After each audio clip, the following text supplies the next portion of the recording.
Weather's hot. Is Edmonton real estate market is hot? Let's chat. It's Shivani Bagga with the Bagga team from Roll the Page, Magna. Hey, it's Shivani Bagga, and let's chat what went on in June 2025 here in Edmonton's real estate market. This market has been quite the market to keep an eye on, a little bit different than what we've been seeing for the beginning half of the year, and definitely going to set the pace for what the next half of the year is going to look like. So, Manny, let's chat, let's see what's going on. I think, moreover, Shivani, I believe in numbers. Yeah. Number don't lie unless you make them to lie.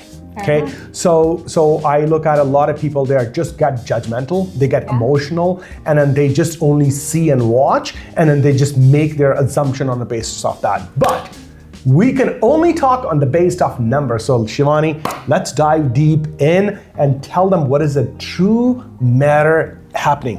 Hey, stay tuned at the very end. Myself and Shivani is going to giving you the best tip, which is gonna help for you to make your decision. Doesn't matter you're in seller or buying side. Am I right, Shivani? Oh, absolutely. Stay tuned. All right, let's jump. All right, so in June, just as a nutshell of what's going on, we've seen a very steady market. So we haven't seen very much growth. We haven't seen very much decreases. It's very much kind of plateaued for the month. And definitely that's what we're gonna be seeing for the next half of the year as well, or at least for till the end of the summer. So going into all of June's real estate market, we're gonna see where our average selling price is currently. For all residential properties, our average selling price is sitting at $465,000. Month over month, just a steady increase of 0.1%. And year over year, we've seen a 5.9% increase, so close to 6%. One thing I did wanna draw your attention to that me and Manny were discussing before we were actually starting to film is that if we take a look at what happened in the first quarter of the year, which was that January, February, March time, our year over year increase was close to about 11%. Now, if we're seeing we're in the quarter three of the year, we're starting to see this percentage decrease. We're seeing it close to that 6% mark. So yes, year over year increase has happened. However, if we're starting to see what happened at the beginning of 2025 versus where we're sitting in the middle of 2025, that is actually starting to continually go down just slightly. So again, just like I was saying, we're seeing modest growth in the month of June. Now jumping into our detached properties, our average selling price is sitting at $574,000, month over month decrease of 1%, and year over year increase of 6.4%. So again, we're seeing that very steady growth in our detached properties, a huge demand for those types of properties we're gonna be seeing. And again, we're gonna see that trend carry out through the rest of the summer as well. Jumping into our semi-detached properties, the average selling price is sitting at $440,000. There's been no month over month increase. It's stayed pretty well exactly the same. However, year over year, we have seen a 4.1% increase. And I wanted to tie that into our row homes and townhouses as well. Our average selling price is sitting at $310,000 with a month over month increase of 1% and a year over year increase of 6.8%. So one thing I really wanted to draw your attention to is our semi-detached and our row homes and townhouses. Our month over month increase has been very minimal, if anything, right? And so that's gonna show you versus our detached properties, our demand for that has increased quite significantly. So our lower end properties, all of our properties that are under that $440,000 range, even that $350,000 range, they're not experiencing the same type of demand that we used to see at the beginning half of the year. So that's one market insight that I did want to point your attention to, is that people who were very, very interested in purchasing those properties that were very affordable, those fixer-upper homes, those properties where, you know what, I can toss some tenants into, they're not seeing that same demand versus our $540,000 homes. So that's one thing that I do want to keep you as a buyer and as a seller in mind, is that those types of properties, our demand has shifted, and also our selling prices has not increased month over month. Now jumping into our apartments and our condos, the average selling price is sitting at $215,000, month over month 0.3% increase, and year over year a 1.4% increase. Now this is where I wanted to toss in my tip. Just like Manny was saying, hey, we're going to be giving our tips for our buyers and our sellers. This is where I wanted to toss in my tip, is a lot of people right now are saying, hey, I'm a seller, my condo's on the market, it's been sitting there for 60, 90, 120 days. I don't know what to do with it. Is there something wrong with my price? Is there something wrong with the property? Should I repaint it? Should I get the carpets changed? What should I do? And my tip is for you guys is you're not alone. A lot of our sellers are experiencing that same pain. You guys are all really in that same boat.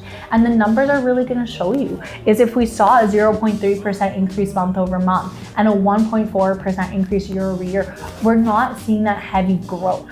So maybe take some time, put it back onto the rental market. Our rental market is quite strong right now.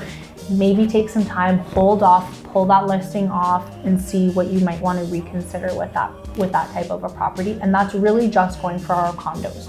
But overall, if we took a look at the entire June's market, it's very steady, it's very moderate.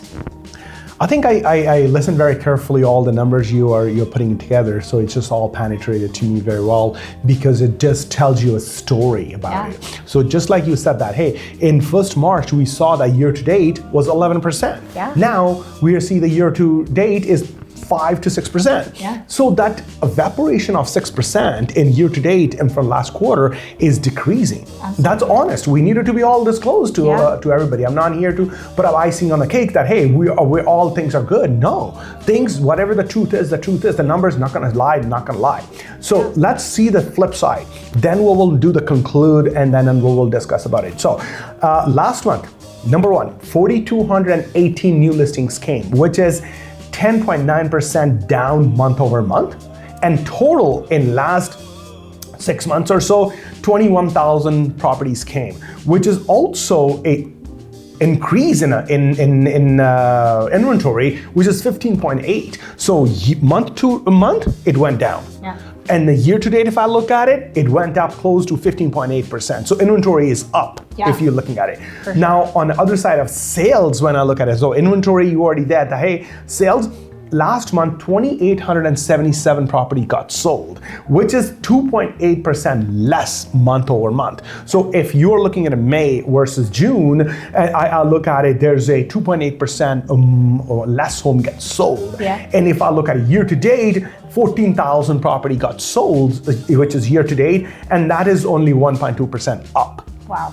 So year to date, so year to date is very, very like to the par, which is 1.2%. Yes, every month has a different way of looking at it, going up and down or so. Sometime in June month, there's a lot of people that are just only on the graduations. People are looking that, hey, where the schools are getting over. So school now, July month, July and August month, it will be more, I can say, decision factors where people kind of say, hey, where are the kids gonna go to school? Where is the kids gonna go to university? Are the kids gonna go to university to on a different place? So those are the bigger decision factors, which is going to draw more streamline in our July and August months. Yeah.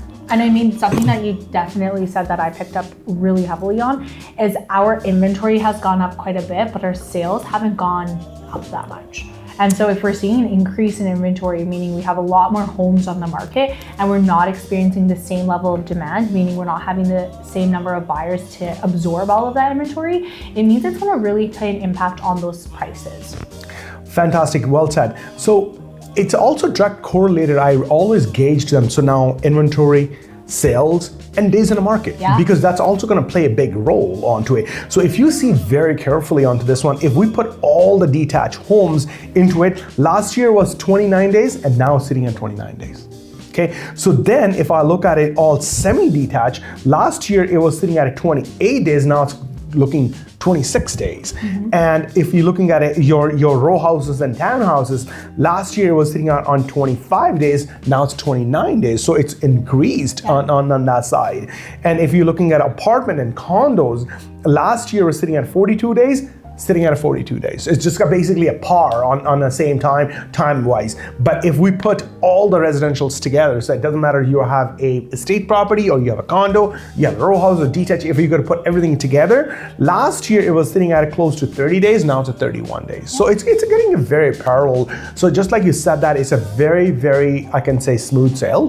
Very certain commodity of the price range are getting a much higher results, which you need to act fast trust on those sides. So that's my takeaway.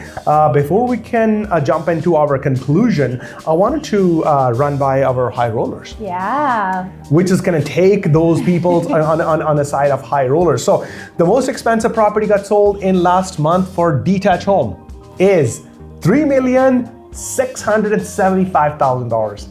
I just want to say congratulations to the buyers, to the seller, and for my colleagues who did this transaction. I'm so proud of, I'm so happy for those people. Number two, semi-detached home, $905,000. That's the most expensive property got sold in Edmonton in June month. Row houses and townhouse, $909,000. Also detached apartment and condos, hey, putting the bar up, $1,375,000. Let's go. That's apartment. Again, congratulations to the seller, buyer, and the colleagues who did this transaction. I'm so happy. I'm so proud. They're pulling the bars up and making sure that Edmonton real estate market is moving ahead. So that's where we are seeing. And Shivani, after reviewing that seller side or buying side and inventory and price, what is your takeaway to give one message to the audience who is on a buying side? Let's say the buyer, what is your message or what is your personal advice will be? Yeah, right now after really deep diving into the stats, I take a couple of things away. Number one, I see our inventory has increased quite a bit, right? Number two, I take away that our sales have dropped. So I am also seeing how that's playing an effect into our days on market and our pricing. And so for any of our buyers that are out there and they're in the market to potentially purchase a property, I would say number one, explore your options because you're in a situation where you're able to, right? Now, with that said, I wouldn't go in and lowball every single property that you like because there are quite a number of properties that are out there that are well priced. And if you do end up finding something that really catches your eye, fits your family's requirements, checks all those boxes, pull the trigger on that and be serious about it. But also don't forget that we're in a very unique place in our market for the first time this year where you're able to, check out 2, 3, 4 listings before really making that final decision. And so for that, I say talk to your realtor, sit down with them, narrow down exactly what you're looking for, and really pinpoint what home in the market has those qualifications and which property is really going to suit your family's best needs. I think I well said on that side. If I look at a flip coin on my advice for all the sellers, I think the best advice I can give it to you, please put your expectations down. Yeah. Because a lot of people, they expected it. Oh my God, that property got sold for $410. I think I want to list my property for $415. Mm-hmm. Oh my God, that property got sold for $415. I want to list my property for $420. Yeah. Those days are gone. Yeah. I wanted to be honest and be blunt for all the sellers. Make sure you sit down with your realtor and get the right price if you're really in the market to sell. Yeah. If you want to test, you wanted to list the property for $15,000, $20,000, $40,000 more, go ahead. You're never gonna get that result. And that's my honest opinion, okay? I'm telling you straight, if you are in the market to sell, make sure your price is aggressively done. That's why you can get the result. Otherwise, the inventory right now, I see certain market share, you have 6 properties and 1 is selling. Yeah. And if your property is not in first and second position, those 4 people are just chasing. Okay, that's honest opinion for all the sellers. Hopefully this tip will be helpful for you for this 2025 that you can make the right decision. But if you have any questions, you have any doubt in your mind, Bagga team is dedicated to giving you the right information so you can make the right decision. Where are they going to contact us? You can contact us at 780-431-5615 or visit our website, www.manibagga.com. Hey, stay tuned for all our upcoming stat videos.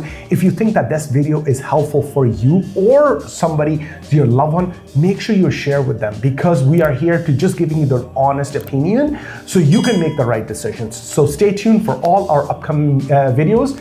Next month, we'll bring you our next stats. So stay tuned. God bless you. See you next month. Bye, guys.